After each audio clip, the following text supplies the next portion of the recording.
欢迎回到善良的路上，大家好，我是严杰。这部影片要跟大家讨论如何处置气喘发作或者 COPD 恶化的新病人。Wheezing 不一定就代表是 asthma 的病人。影片是参考住院医师帖则、Go Guideline、GINA Guideline 还有小麻。一样，先给大家4个帖则记在脑袋中。当你接到 COPD 或者 asthma 病人脑袋一片空白的时候，可以帮助你处置病人。第一条就是Wheezing的病人要鉴别 asthma attack、COPD acute exacerbation 还有 heart failure 的情形。如果是 COPD 的病人 treatment 的部分，我们背的口诀是 ABC。如果是 asthma attack 的话，我们要确定病人有没有一些 life-threatening 的 risk factor， 同时我们要评估它的严重程度。那如果是很严重的气喘的话，我们要尽早把它插管送到 ICU。在开始讲解帖则细项前，这是一个会简化实证医学与临床处置，让大家方便记忆的频道。如果你想让医学临床工作与学习更顺利，可以按右下角的订阅，并开启小铃铛，不会错过我们每周五的更新哦。好，那如果你要鉴别 asthma、COPD 跟 heart failure 的话，你就需要知道他们各自的特色。我们先从 asthma 开始讲。asthma 的症状的话，主要就包括咳嗽、呼吸喘。早上晚上的时候会比较严重，然后如果在运动或者接触过敏源冷空气的话，也会 trigger asthma 的产生。那在 history 的部分，可以问一下他有没有过敏体质。那来背一下我们过敏三兄弟，包括我们的 asthma、allergic rhinitis 过敏性鼻炎跟 atopic dermatitis 异位性皮肤炎。那在 P 的部分，当然大家最熟悉的就是我们的 Wheezing。那如果再严重一点的话，我们除了可以在吐气期提到 Wheezing， 在吸气期也可以提到 Wheezing。那如果再更严重一点的话，就会变成 silence chest， 因为气管整个堵住了，没有气再进来，那也就没有声音。根据小麻2之2 asthma 的部分，在诊断的部分，我们可以看一下它对 bronchodilator 是不是 positive 的 response。那 positive response 也就是说 FEV1 上升超过 12%， 也就是上升超过200cc。那如果它这项检查没有符合标准，但你又很怀疑他是 asthma 病人的话，你可以给他一个 Massicolin 的 test challenge。这个 challenge 的目的就是要制造一个人为的气喘，它会给一个造成气管收缩的药。那如果 FEV1 下降超过20%的话，那就符合气喘的诊断。再来是 COPD，COPD 主要就是慢性长期的咳嗽，然后会有很多痰。那在运动的时候会比较喘。那 history 的部分的话，通常会问到他有长期吸很多的烟这样子。P 的部分，通常患者会有撅嘴呼吸，因为把嘴巴这样嘟起来的话，可以延长吐气的时间，同时吐气的阻力会变大，可以防止肺泡早期塌陷。那再来的话，就是会看到患者有 barrel chest。barrel chest 就是在讲桶状胸，因为 COPD 有长期的 air trap， 会造成我们的 thorax 的前后径变大，也就让我们胸部看起来很像一个桶状。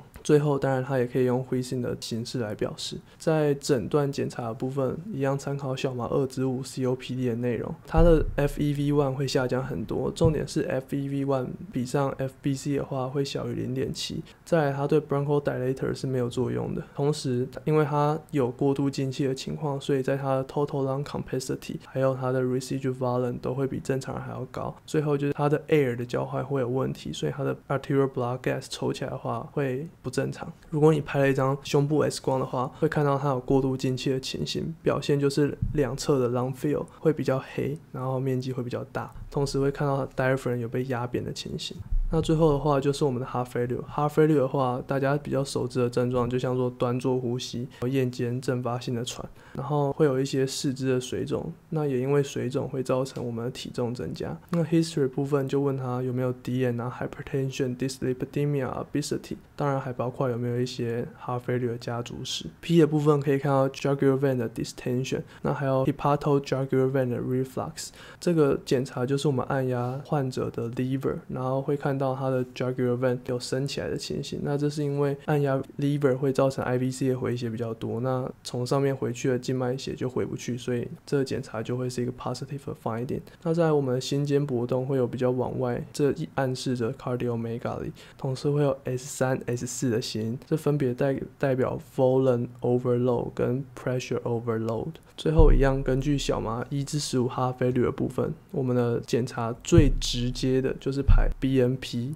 我们的抽血检查就抽 BNP 跟 NT-proBNP 这两个数值是我们心房过度扩张产生 strain 就会释出 BNP。那再来照张胸部 X 光的话，就会看到 pulmonary edema、pleural effusion 跟 cardiomegaly 的情形。那我们知道了上述3个疾病的特征之后，我们会发现虽然他们共同可以用 Wheezing 来表示，但其实当你仔细做了 history taking 跟 PE 之后，其实他们是差很多的。那如果确定的是 COPD 的话，它的治疗我们就背 A、B、C 的口诀。A 的话就是 antibiotics，B 就是 bronchodilator，C 的话就是 corticosteroid。同时因为患者很喘，我们要给他氧气。那氧气的话给要比较小心，要控制在氧气浓度 88% 到 92%。因为 COPD 的病人长期有 CO2 retention， 呼吸中枢对于 CO2 的敏感度已经下降，主要让病人呼吸是来自氧气浓度的下降。所以如果你把氧气浓度打得太高的话，反而会造成病人呼吸抑制。那我们往下的治疗是根据我们 GO 的 guideline， 也就是国际上在治疗 COPD 患者的指引。从 guideline 上我们可以看到，当 exacerbation 发生的时候，我们会建议使用 short acting 的 beta agonist， 也就是我们 SABA。在 corticosteroid 部分是建议用 systemic 的，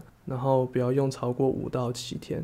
Antibiotics 部分也是不要用超过5到7天。如果你没办法让病人自己呼吸，可以考虑 non-invasive 的 mechanical ventilation。后面有各自他们的证据等级，大家可以参考。那临床实作的药物选择的话 ，anti 的部分就建议大家可以去参考我之前肺炎的影片。bronchodilator 也就是萨巴的部分，建议大家可以背 Salbutamol 按4到8下，每1-2个小时可以重复1个循环。那 corticosteroid 的部分就建议用 prednisolone 4到50 mg， 总共可以用5天。O2 的话，如果单纯让病人自己呼吸不行的话，可以考虑用 NPPV， 也就是 non-invasive 的 positive pressure ventilation。那在患者比较稳定了之后，概念上建议我们赶快把 SABA shift 回 long-acting 的 bronchodilator。在 COPD 的情况下，那就是辣嘛，我们建议大家背 tiotropium。COPD 讲完了，再来是 asthma。asthma 的病人的话，我们首先要确认他有没有一些 life-threatening 的 risk factor， 然后再来要判断它的严重度。那哪些 risk factor 会比较严重呢？包括病人之前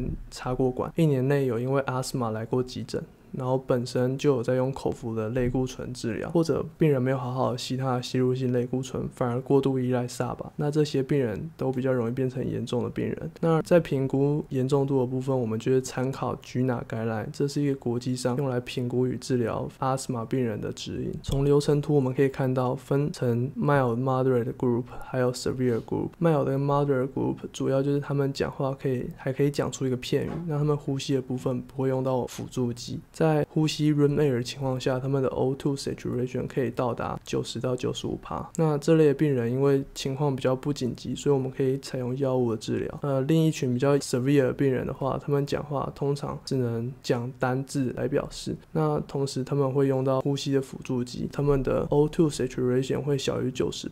那这类病人比较严重，所以就像后面的帖子会告诉我们的，我们赶快把他插管送 ICU。那如果是在这类比较不严重的病人的话，我们的起始药物治疗一样使用 SABA， 那就被 albuterol 按4到8下，每20分钟可以重复1次。Systemic 的 corticosteroid 的话，就被 prednisolone 4到50 mg， 那口服跟 IV form 的都可以。O2 的话，就希望维持在93到95%。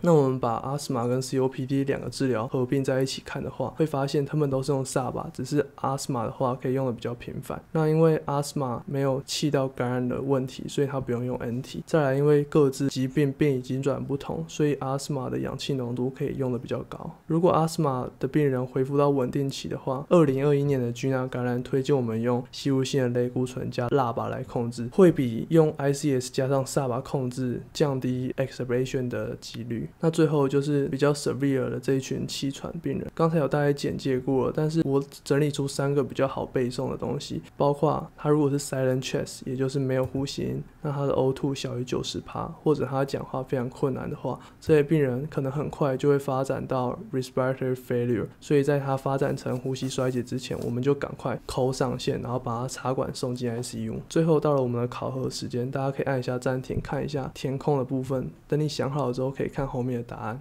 感谢大家把影片看完，可以去留言区签到。最后祝福大家临床工作顺利。